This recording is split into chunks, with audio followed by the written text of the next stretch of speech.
Hello everyone, welcome to another Wednesday, making your way through the week and making your way through June. I hope you're doing well and having an awesome summer this summer. I wanted to share an amazing text with you. It's one that I think people have heard of, at least maybe they've heard it in song here of late, but probably couldn't figure out where it was at. Have you spent much time lately in the book of Nehemiah in the Old Testament?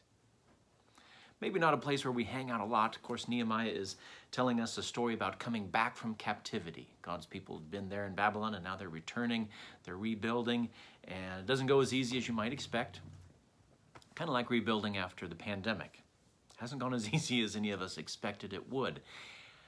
And this verse is stated here in Nehemiah chapter 8, verse 10. I'm going to read the end of it and then we'll read the whole thing because we know the end of it. It says, "For the joy of the Lord is your strength." It's a beautiful song that's sung by Wren Collective. The joy of the Lord is my strength. It's powerful. Do you think about that? Do you think about having joy in your life and that is your strength against temptation?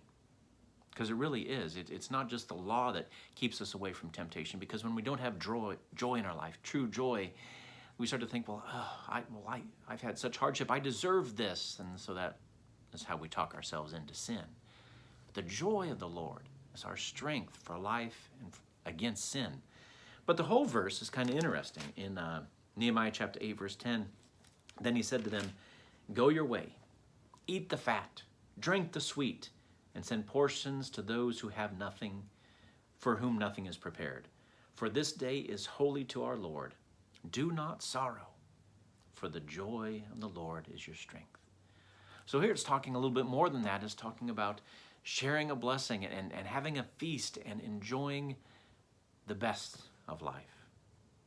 And we need to do that sometimes. And we need to share with those who don't have, of course. So when we come together to eat, to do a fellowship meal, it's not just for physical sustenance, but it's for fellowship, for coming together, for enjoying life, because joy is our strength against temptation, against discouragement, despair that leads to some of the worst places that we can go in life. And so we need that joy, and we need to encourage others so that they can have joy, which is why we come together as a people, which is why we fellowship, why we eat together, to build up each other's joy.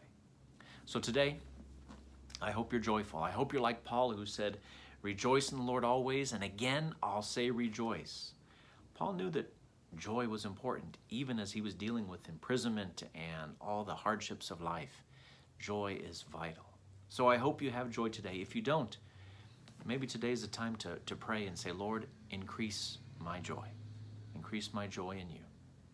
Friends, take care. Have a great rest of your week. Join us this coming weekend. Join us here Saturday, 9:30 and 11 o'clock. We have our Sabbath school service at 9:30 online. You can watch, or we'll be here in person. And then 11 o'clock is our worship service. You can also watch online, YouTube and Facebook, or join us here in person to increase each other's joy.